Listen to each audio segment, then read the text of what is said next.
que el que retiene la vara contra su hijo es porque no lo ama. Entonces, yo considero que la corrección de ese tiempo, porque a mí también me tocó que me hincaran sobre maíz o sobre frijol, que me pusieran las yemas de los dedos así juntos para meterme el reglazo o pegarme con la varilla de membrillo, que le pegaban a uno en las pantorrillas con el chicote o con el varejón o con lo que fuera. O sea, todo ese tipo de castigos, el que lo colocaran a uno bajo la campana. Pero aparte de todo eso, encima de que los padres se fueran en contra de la razón, uno ya sabía que al ser castigado y al recibir esa reprimenda, al llegar a la casa le tocaba a uno de nuevo el castigo de parte de los papás. O sea, no era aquello de que los papás se fueran en contra del profesor o de la profesora, sino que el castigo que, que daba el profesor era replicado por los mismos padres de uno, y entonces uno ya sabía que no tenía escapatoria ni con quién irse a quejar por los errores que había cometido. Y sin embargo, en ese tiempo no había los problemas, pero ni un 5% de los problemas que ahora se dan precisamente por la falta de corrección. Incluso ahora se sabe hasta de niños en la preprimaria que patean a los maestros y que igual lo hacen con los papás en su casa, que los patean, que les tiran la comida, que les hacen cualquier cosa. Y esa situación es la que empieza a formar a las personas que después son antisociales o que no están ajustadas a la ley. Así es, compañero. Así es. Compañera, ¿había alguien que quería participar? Pamela, creo yo.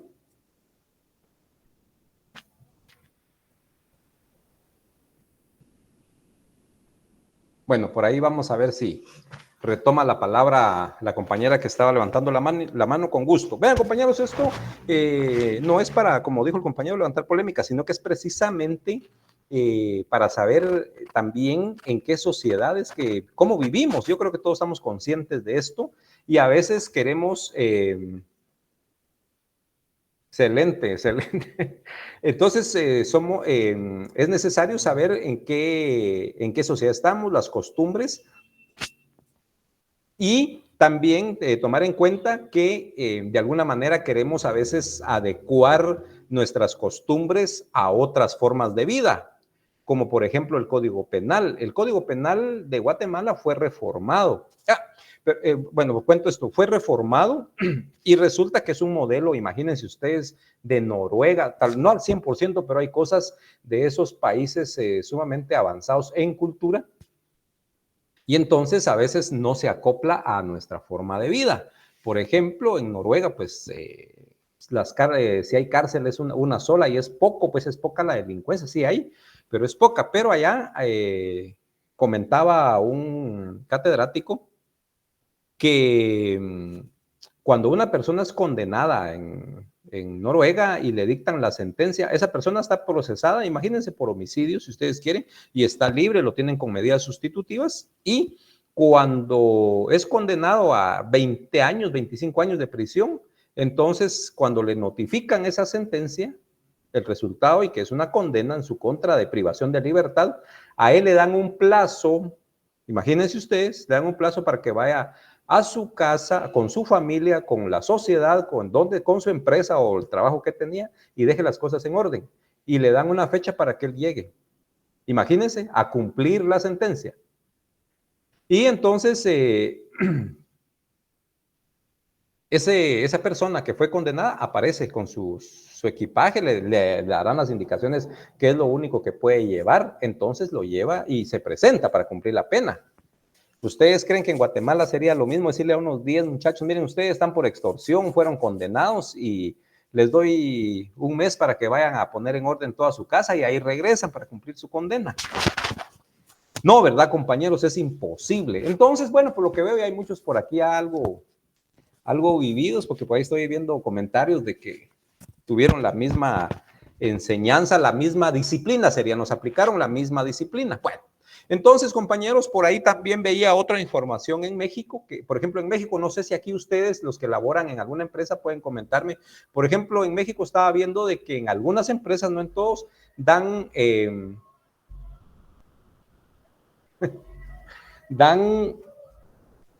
un bono por puntualidad.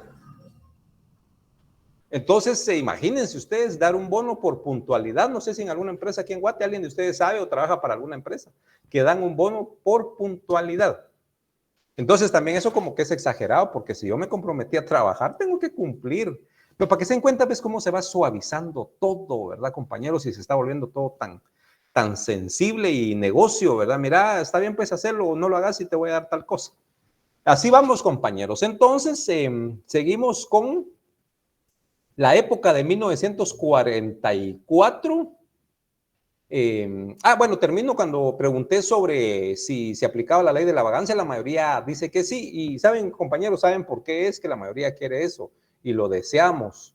Es por la situación de inseguridad que se vive en el país. ¿Ya? Entonces, como les digo, todo este desorden, y fíjense que ya no es libertad, lo agarramos o lo tomamos algunos como libertinaje. Y ahí es donde entra lo que comentó la compañera, de que ya la mayoría de jóvenes con el tiempo libre, pues se empieza a involucrar con otras personas y terminan haciendo cosas, tanto dañarse para ellos mismos y dañan a la sociedad, ¿verdad? Bueno, entonces tal vez aplicarse la ley de la vagancia, no, porque entonces estaríamos como retrocediendo en el tiempo, pero sí buscar una estrategia de endurecer algunas cuestiones precisamente para estas personas que, como ustedes mencionan, que se mantienen por ahí en los barrios y todo, molestando a la gente trabajadora, ¿verdad? Entonces, pero se podría de otra manera, ¿verdad? No con el mismo método que se utilizaba en esa época, porque entonces estaríamos retrocediendo también. Y no es el momento. Entonces, compañeros, se podrían aplicarse otras formas, otras normas, o tal vez ya el Estado tiene las herramientas, pero no las aplica, no les interesa. Acuérdense que también si lo relacionamos con la política, a los políticos les interesa que la inseguridad siempre exista. ¿Por qué razón? Para que alguien salga ahí con una mano mágica diciendo que él es el que va a eliminar toda la inseguridad que existe en el país, ¿verdad? Y es mentira. Bueno, entonces, por eso les digo, sí podría aplicarse tal, no precisamente como tal, porque entonces estaríamos regresando.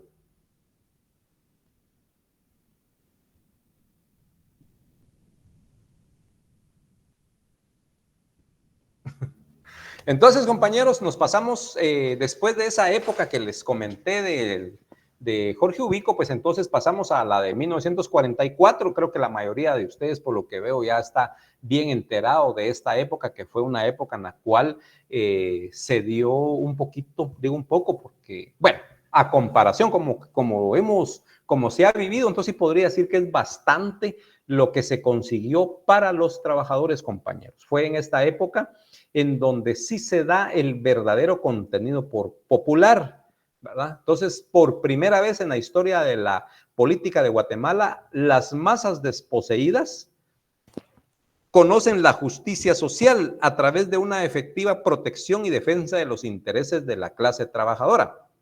Y aquí es donde precisamente ya nace, compañeros, el derecho laboral colectivo en Guatemala, en 1944. Como la mayoría que está conectada saben, para los que no, que creo que son pocos, resulta que en esta época, jóvenes de 1944, es cuando se crea el Código de Trabajo. Los que están trabajando, compañeros, ya sea para el Estado o para la iniciativa privada, pues gozan de derechos. Algunos son derechos irrenunciables. Y eso usted hoy lo goza y hoy dice, usted se pone contento cuando espera su bono, su aguinaldo, su salario mínimo, el servicio social, usted tiene derecho a IX. Antes de 1944 no existía el IX. El Instituto Guatemalteco de Seguridad Social fue creado en 1944. Código de Trabajo fue creado en 1944. Entonces son cosas, compañeros, que se consiguieron para beneficio de la clase trabajadora. Y de ahí para adelante, lo único que se ha tratado de hacer es, no se ha hecho cosas tan importantes como esas que se hicieron en 1944 en favor de los trabajadores. Hubieron muchas cosas más que se hicieron en favor de la población, solo que no son relacionados al trabajo, como la autonomía de la municipalidad, se creó un estado y se crearon muchas cosas, compañeros, en beneficio de la sociedad. Ustedes pueden ver ahorita que todos hablan de las escuelas, que muchas escuelas están en gran deterioro, ya casi cayéndose algunas, en ese tiempo, compañía, precisamente en esa época, fue que se crearon unas escuelas tipo federación y que hay casi en todos los departamentos, por lo menos no dos, pero una en cada, no sé si en todos los departamentos. Yo conozco tengo la oportunidad de conocer todos los departamentos, pero me he dado cuenta que en 10 o 15 de todos hay una escuela tipo federación. Y unas escuelas excelentes, bueno, las construcciones, el área, me imagino cómo era cuando funcionaban como escuelas esas que están. Aquí en Guatemala, para los que no le han puesto asunto a esto que yo digo, escuela tipo federación, hay una, ahorita no sé para qué la están utilizando, pero era escuela tipo federación que está por... está el Trébol, abajo del Trébol, yendo para el Obelisco, están los bomberos, después está el Ix de Pamplona, por ahí por el Ix de Pamplona, al lado derecho, hay una escuela, hay una que era escuela tipo federación, ahorita no sé para qué la usa el gobierno. Entonces, compañeros, se hicieron grandes avances y yo sé que muchos de ustedes han leído todo eso y no nos alcanza el tiempo para hablar todos los avances que hubieron en beneficio de la clase más desposeída. Y yo creo, compañeros, que hablemos de los que estamos en la capital y en las orillas periféricas de la capital, los municipios aledaños a la capital que trabajan y que tienen derechos laborales mínimos. Yo creo que el beneficio grandísimo que se consiguió es sus derechos laborales. Entonces, compañeros, remarquen esto, que en 1944 es cuando en Guatemala existe o nace el derecho laboral colectivo en Guatemala, en la época de 1944, con los dos gobiernos que hubieron, que los identifican como gobiernos revolucionarios. Con estos dos gobiernos se dan todos estos proyectos y lamentablemente pues no pudieron continuar con estos proyectos si no estuviera mejor la sociedad guatemalteca. Entonces, ya después de estos dos presidentes de carácter revolucionario, ya entra no sé si era general o coronel Castillo Armas, otro régimen militar, y de ahí empieza todo lo militar para adelante, compañeros, hasta 1980 y algo. Bueno, entonces aquí nace el derecho colectivo de trabajo en 1944. En la época, compañeros, de 1947, se emite la ley provisional de sindicalización. Escuchen eso y tomen nota. En 1947 se emite la ley provisional de sindicalización.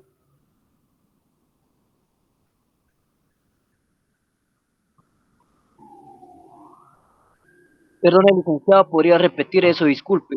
Claro que sí, compañero.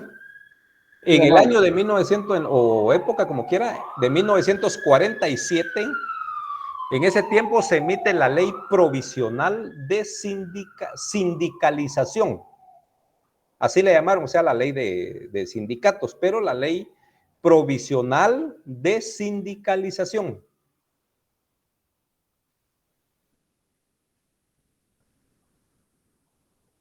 Dentro de esa ley, compañeros, algo bien interesante era que también pedían o se establecía ahí que se anulara por completo el esclavizamiento, en esa forma, el esclavizamiento general que entrañaba el sistema de trabajo asalariado. Entonces, en ese tiempo, compañeros, se crea la ley de sindicalización, todavía se toca ese tema que se elimine ya por completo el esclavismo, imagínense ustedes.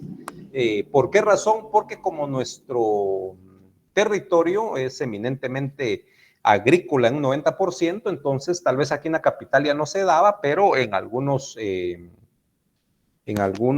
lugares del interior esclavizaban a la gente, la encerraban, la amenazaban que tenían que trabajar o les daban dinero y ese dinero después se los cobraban al triple. Entonces la pobre gente ya no se podía ir de ese lugar con su familia porque tenía que seguir trabajando para esa finca, porque se tenía que seguir el término que se usaba ahorita ya no se escucha, pero todavía dicen es que tiene que desquitar, o el trabajador, el empleado decía estoy desquitando. Estaba diciendo que estaba pagando lo que debía y lo estaba pagando con trabajo. Entonces, el pobre trabajador pues terminaba envejeciendo dentro de las fincas cafetaleras de caña, de cualquier otro, algodón, lo que se me ocurre en este momento. Había otras formas de producción. Entonces todavía se daba todo esto, compañeros. Y por eso en 1947 se crea esa ley, y todavía por ahí se toca ese tema que ya no es esclavismo, ¿verdad, compañeros? Que entrañaba el trabajo del asalariado. Y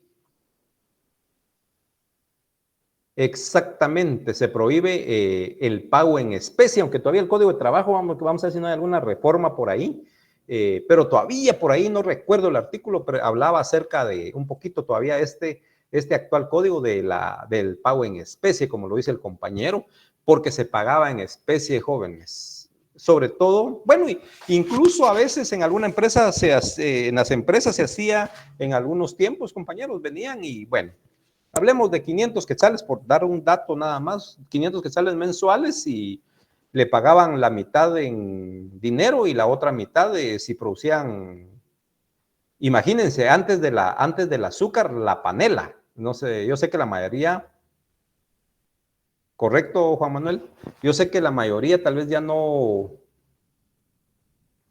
bueno, de los que me dijeron, que la mayoría dicen que se aplique la ley de la vagancia, quiere decir que sí conocen la panela. Entonces, antes al azúcar lo que existía era la panela. En los pueblos más recónditos o los más alejados de la ciudad, no hablé Guatemala, Escuintla, por decir Villanueva, estos municipios antiguos están muy cerca a Guate, entonces están al tanto, pero los más lejanos, no llegaba el azúcar todavía, entonces lo que llegaba era lo que producían y consumían para endulzar sus productos, su comida era con panela. Entonces, si el trabajador que estaba en esa finca, en ese terreno, le pagaban con una parte con dinero y otra parte con panela, por ejemplo. Entonces, y de esa manera era como se terminaba esclavizando el trabajador, a pesar de que estaba suprimido. Entonces, compañeros, esas fueron las luchas de estas autoridades que tuvimos en esa época para darle un trato digno al trabajador, a los empleados, como de alguna manera hemos sido nosotros. Entonces, pero aquí en Guatemala pues va cambiando la situación, depende de su habilidad para conseguir un buen trabajo, pues a veces es bien remunerado su trabajo, pero ¿de dónde viene, de dónde es el origen, de dónde viene todo esto? De esa época, compañeros. ¿Ya? Lo que se estaba dando ya, imagínense ustedes, todavía en los años 2000 para acá en Guatemala, por ejemplo, el problema que se tenía era con las personas domésticas trabajando para X casa, imagínense ustedes, y sobre todo cuando nuestra pobre paisana se viene de una aldea lejísimos, sin conocer la ciudad de Guatemala, venir a la casa, a trabajar, una casa donde hay suficiente dinero. Miren, hay lugares en donde los tratan muy bien, son muy bien tratadas las personas, pero hay casas en donde... Gracias, Juan Francisco, ¿verdad que sí? ¿Verdad que todavía existe? Entonces, con las domésticas, ¿qué pasaba? O todavía, si ustedes logran averiguar, tal vez ya no es tanto, pero de qué hay. En donde las terminan siendo esclavizadas las pobres señoritas, señoras que trabajan más que todo jóvenes, que trabajan en una casa, ya no las dejan salir, las amenazan que si salen les van a pasar esto y todo, y las encierran, ahí se quedan ya trabajando, ya ni les pagan. Fíjense, estamos hablando del 2000 para acá. Entonces, también por eso se ha tratado de reformar el Código de Trabajo en relación a las empleadas domésticas. Entonces, compañeros, gracias, Juan Francisco. Compañeros, ahí Juan Francisco está facilitando los artículos 90-93, ya no lo voy a leer los otros, en donde habla acerca del pago por especie, los porcentajes y todo esto. Y creo que también está hablando acerca de las empleadas domésticas. Entonces, compañeros, bueno, pero nosotros no tenemos que irnos tanto a lo individual, pero no podemos hablar de una cosa sin la otra. Por ejemplo, ustedes, cuando lleguen a trabajar, entren a su curso de Derecho Procesal Laboral, para que ustedes puedan aplicar el proceso laboral, que ya es una demanda, que ya cómo se empieza a utilizar los plazos, las demandas, los recursos, qué hacer usted en una audiencia, qué se hace, qué pruebas se presentan. Pero primero usted tiene que saber lo sustantivo, que es lo que estamos viendo ahorita. ¿Ya? Entonces, tiene que tener conocimiento de todo esto que estamos hablando el día de hoy. Entonces, compañeros, También hay que tomar en cuenta que como estamos hablando de derecho colectivo de trabajo, pero yo siempre menciono, tampoco es de aprovecharse también después de exprimir al empresario también. No, hay que cobrar lo que es, lo justo, y no exprimirlo afuera de lo que la ley establece. También porque si se dan cuenta, el Código de Trabajo habla para los dos. Entonces, resulta que después de 1947 terminan estos gobiernos llamados revolucionarios y aparece entonces el presidente Castillo Armas y que derrocan a Juan José Arévalo. Él presenta su renuncia y se va. Bueno, entonces de aquí aparece el presidente Castillo Armas, los que saben historia lo saben, me gustaría mencionarlo, pero ese es otro asunto, es más que todo política e historia. Entonces, cuando entra este otro presidente con otras ideas, con otros fines, con otros intereses, con otra ideología, vuelve otra vez a suprimirse los derechos de los trabajadores. Solo que aquí hay algo interesante, ya no en su totalidad, ya siguen respetando los derechos de los trabajadores. El Código de Trabajo sufre algunas modificaciones, no tantos, pero sigue ese Código de Trabajo. Entonces, ¿qué pasa, compañeros? Empiezan otra vez los abusos en contra de los trabajadores. Por eso les digo, los extremos son malos. Son malos. ¿Por qué razón? Porque entonces es como la época que estamos viviendo actualmente. Actualmente se están dando cuenta ustedes que es exagerada, pero exagerada y descaradamente la corrupción.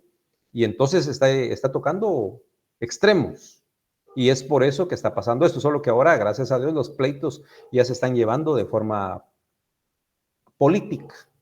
Si no se llevaran los pleitos políticos, política, olvídense, compañeros, ahorita estuviéramos en otra situación de combate o algo entre nosotros mismos. Aunque ustedes no lo vean, pónganle atención. Tal vez los más vividos creo que le han puesto atención a eso, pero para los jóvenes que están aquí y nos sentimos contentos de tener juventud dentro de este grupo, la situación es delicada, compañero. La situación ahorita está complicada, aunque no lo veamos de esa manera. Entonces, ¿qué pasa después de este presidente? Vuelve otra vez a suprimirse en su mayoría los derechos del trabajador, los derechos los derechos del derecho colectivo. Como ya entra este Castillo Armas, entonces ya las empresas se sienten apoyadas por el Estado, por el gobierno, entonces vuelven otra vez a exprimir al trabajador. Pero como el trabajador vio que ya logró algunas cuestiones interesantes, entonces intenta otra vez querer tomar ese papel, esa fortaleza que tuvo en su momento, y resulta que ya no pudo. Entonces empiezan a surgir la guerra de guerrillas, y ahí es donde empieza el enfrentamiento armado. Los que ya tienen edad ya lo saben. Los jóvenes, algunos también ya lo leyeron, y los que no, pues los invito a que lean, compañeros, hay que leer su historia. Entonces ahí surge la guerra de guerrillas, por qué surge, qué es lo que sucede, y empieza un montón de cuestiones, y entonces y empieza la situación, empieza la desinformación, compañeros, como está hasta el día de hoy. El día de hoy es bonito porque ahora la mayoría de gente pues está bien informada, ya no se deja llevar por los comentarios, cada quien ya sabe bien cómo está la situación y ya sabrá pues entonces para qué. Acuérdense que ahorita venimos a la segunda vuelta electoral, entonces cada quien sabrá para dónde va. Ahora bien, si son asuntos personales, pues excelente, ¿para dónde, verdad ustedes? Entonces, o cuestiones de trabajo.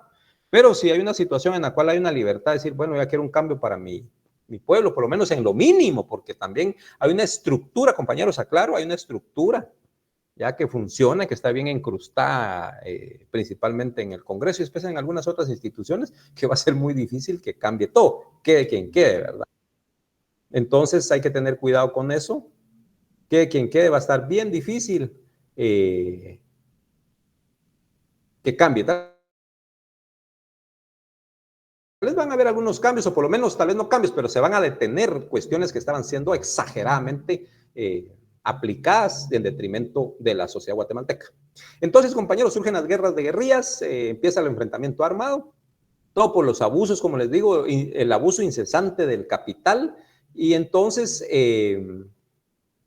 ese sistema que estaba, pues empieza a ponerse inestable y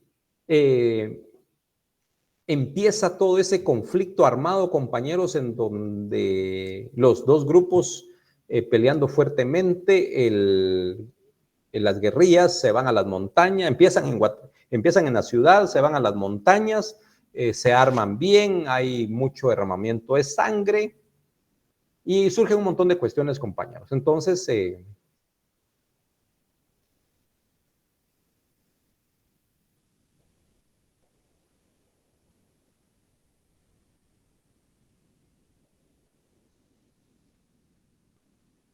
hay muchas situaciones, compañeros, que empiezan a surgir, que ustedes ya lo leyeron y no vamos a ahondar a eso porque es puramente derecho laboral, pero como para esa época volvió otra vez a suprimirse, como les digo, ya no en su totalidad, pero sí en gran mayoría los derechos de los trabajadores. Vean, compañeros, otra cuestión bien interesante, regresando un poquito al 45, ahí es también en donde se reconoce el derecho de reunión, el derecho constitucional de reunión, el derecho del culto. ¿Ya? También hay una discusión para las manifestaciones externas de culto. También se estableció que la Iglesia Católica podía realizar sus actividades fuera del templo. ¿Ya? Y el derecho de reunión. Esas son cuestiones que se lograron conseguir en esa época. Bueno, y aquí de lo que yo estaba hablando, compañeros, les voy a dar un dato más exacto. En la época de 1954, a través del pacto de, si quieren anotan ese, de San Salvador, se declaró la conveniencia de derogar la Constitución de 1945. Escuchen eso, compañeros. Con ese cambio que hubo, entonces, repito, en la época de 1954, a través del Pacto de San Salvador, se declaró la conveniencia de derogar la Constitución de 1945.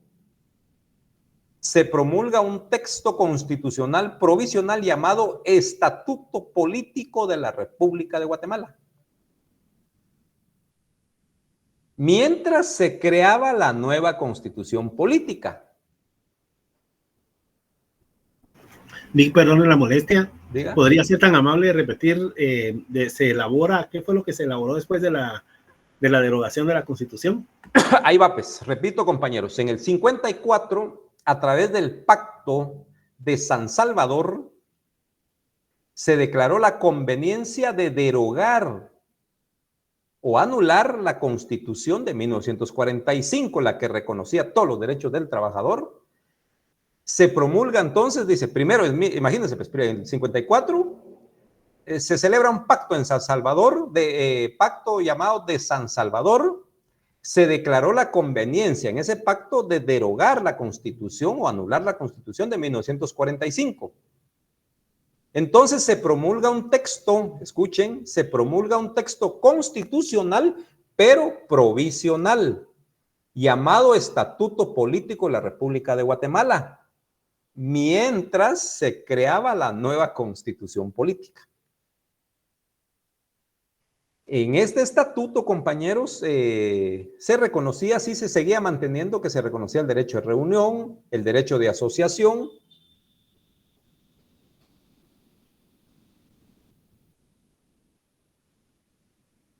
Y entonces ya en 1956, ese estatuto, porque era solo para mientras aparecía la nueva Constitución, ¿verdad? Entonces en ese estatuto posteriormente fue derogado por la Constitución de 1956, en donde, compañeros, se sigue reconociendo el derecho de reunión, el derecho de asociación.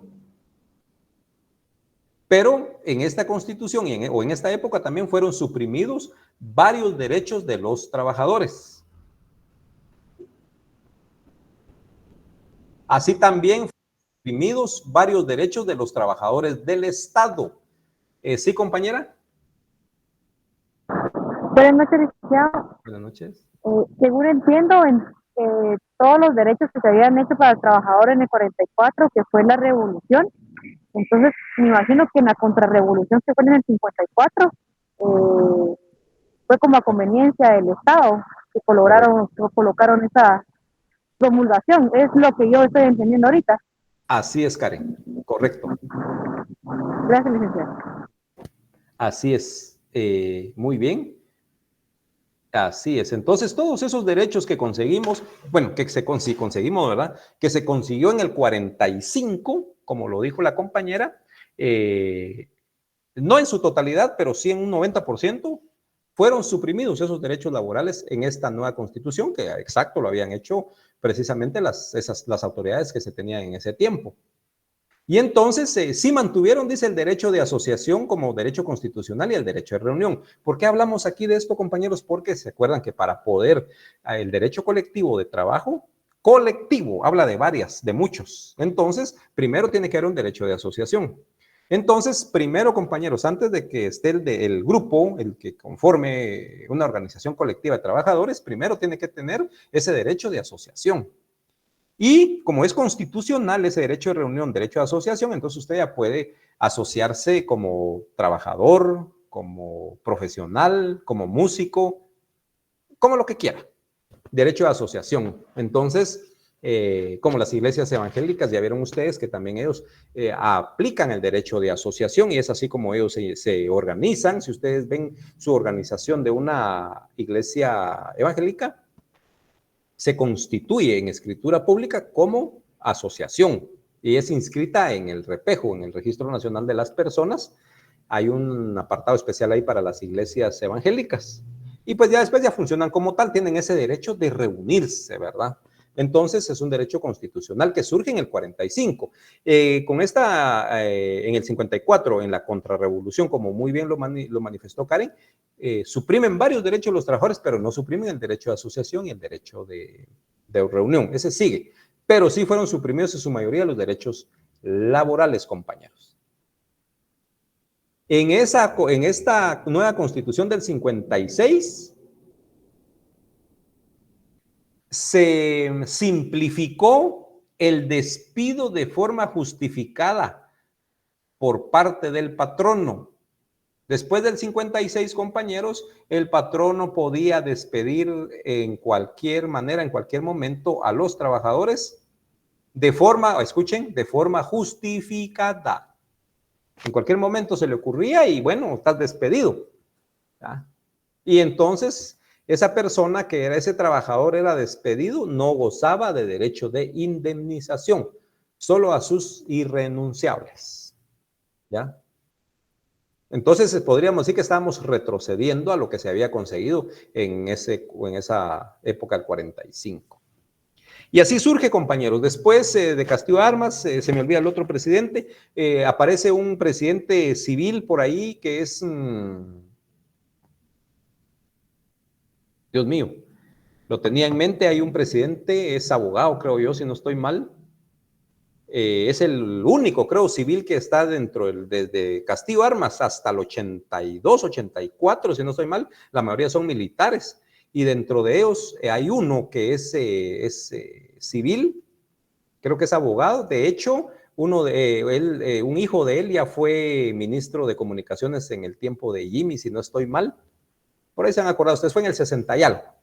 Entonces, compañeros, por ahí se fueron reconociendo otra vez algunos ciertos derechos de los trabajadores, pero seguía siempre esa explotación de los trabajadores y por eso las agrupaciones que estaban en contra seguían manifestándose, pero ya de forma, ya con armas, ¿verdad? Y por eso que estaba el enfrentamiento armado. Todo el enfrentamiento armado, compañeros. Julio César, ya me acordé. Julio César Méndez Montenegro. Escuchen ese nombre, Julio César Méndez Montenegro. Su vicepresidente era de apellido Marroquín, si no estoy mal. Entonces, del 60 en adelante es presidente. Hubieron algunos cambios ahí, pero casi se mantenía la misma base, la misma estructura de la contrarrevolución. Y de ahí termina él y vuelven otra vez a ser puros militares los presidentes. Para adelante. Entonces, compañeros, pero a pesar de eso, las personas, el ciudadano, siempre luchando ahí por defender los derechos de cada uno. Fíjense que a pesar de todo lo que he manifestado y lo que ustedes han leído, han aprendido, han existido algunas organizaciones de carácter mutualista. Organizaciones de carácter mutualista que tiene que ver con los trabajadores. Por ejemplo, tenemos el Porvenir de los Obreros. Imagínense, esto fue creado en 1894 y existe hasta el día de hoy. ¿Ya?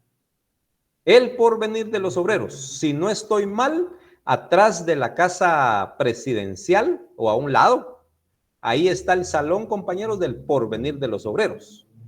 Y ahí ellos hacen aniversarios. La verdad, la mayoría de los que llegan ahí es gente ya grande de edad. Hacen buenos bailes con marimba ahí cada vez que hay aniversario y cuando hay cuestiones de revolución y todo eso. El Porvenir de los Obreros. Incluso creo que había una radio, eso sí, no sé si existe, creo que ya no. Y hasta el día de hoy, imagínense ustedes, está el Porvenir de los Obreros. Una organización creada por trabajadores, compañeros.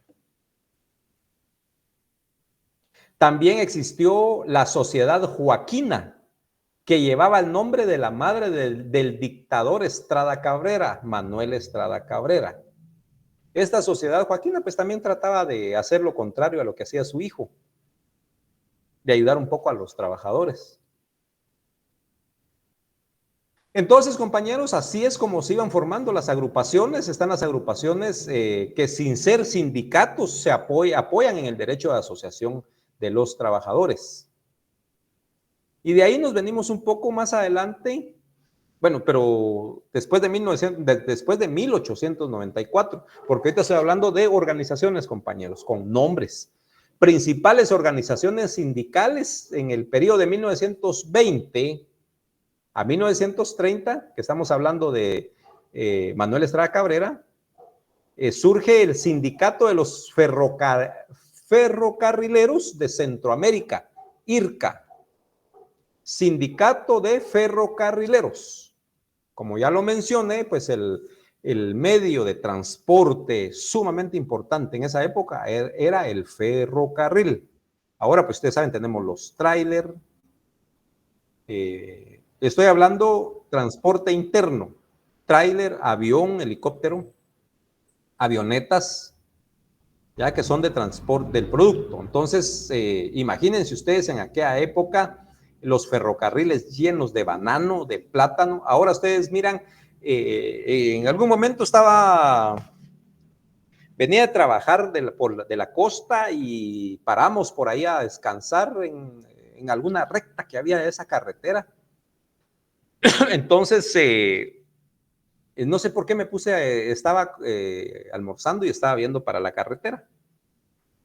Vean, compañeros, le empecé a poner atención, fue por accidente, no crean que es porque ando viendo cuestiones, por accidente le empecé a poner importancia o fue un día que estuvieron pasando, era su día de circular, podría decirse.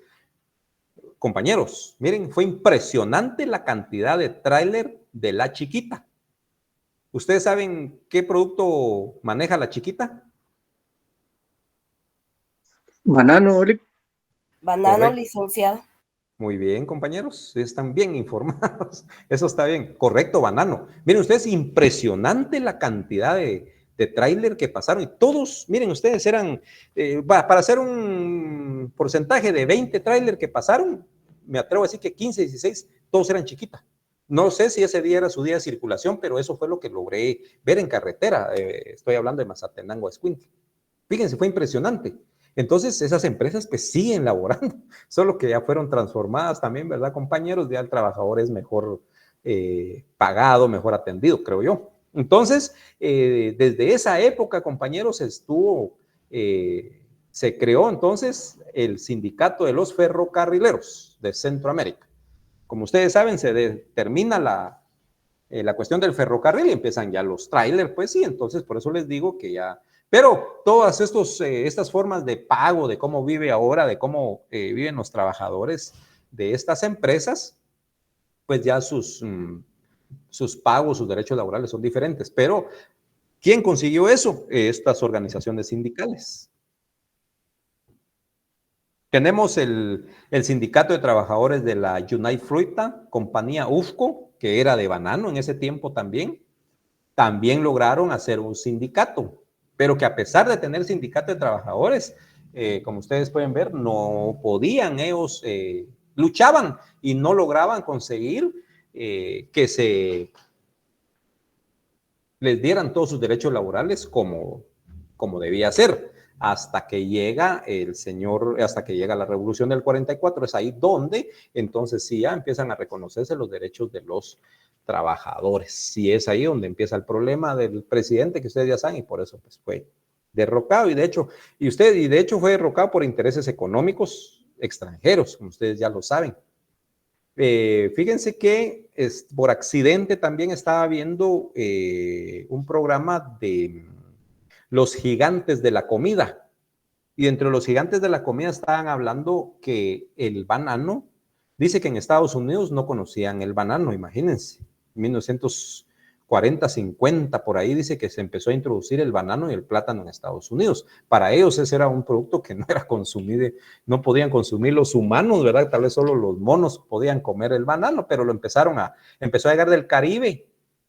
Lo empezaron a ver y vieron que era un producto bueno, pues entonces cuando ya lo empezaron a consumir los estadounidenses, entonces fue donde ya vinieron los gringos, empezaron a buscar terrenos buenos para la producción de banano, así es como vienen a Guatemala. Pues resulta que dice que por eso se llama gigantes imagínense ustedes, dentro de esa, en History Channel, pasaron ¿cómo se dice? Ese documental de los gigantes de la comida, y dentro de eso tuve la suerte de verlo, algunos de Italia lo vieron, que dijeron que el banano, imagínense ustedes, y el plátano era parte de los gigantes de la comida, porque cuando ya fue consumido en Estados Unidos, entonces había que abastecer, pero con cantidades industriales a Estados Unidos de banano. Entonces aquí era donde se sembraba, se explotaba, y por eso se explotaba a los trabajadores.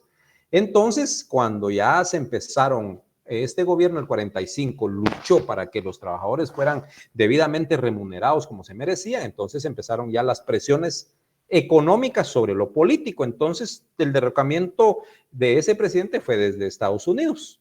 Y precisamente al final salió una frase que hubo un gobierno que fue derrocado por el banano. Así lo dice literal en ese documental.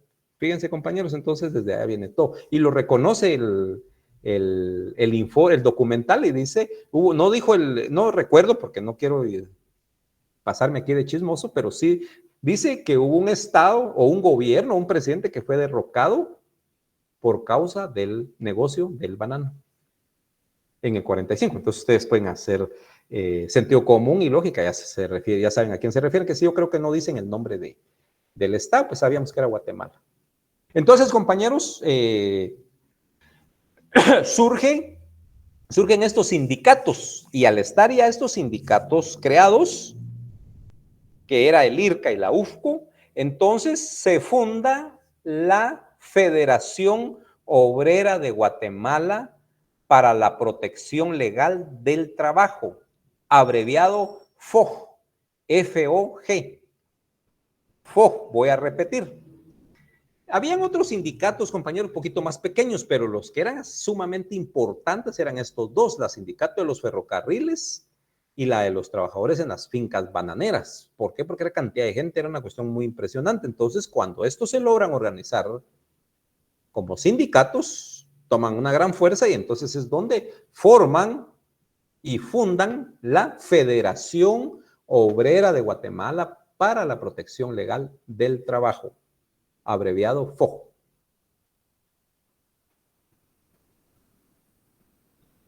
Gracias por el recordatorio, compañera. Entonces, compañeros, es así como surge la primera federación y así se van creando más federaciones. Entonces, por aquí nos vamos quedando, compañeros, para que se preparen para su próxima clase.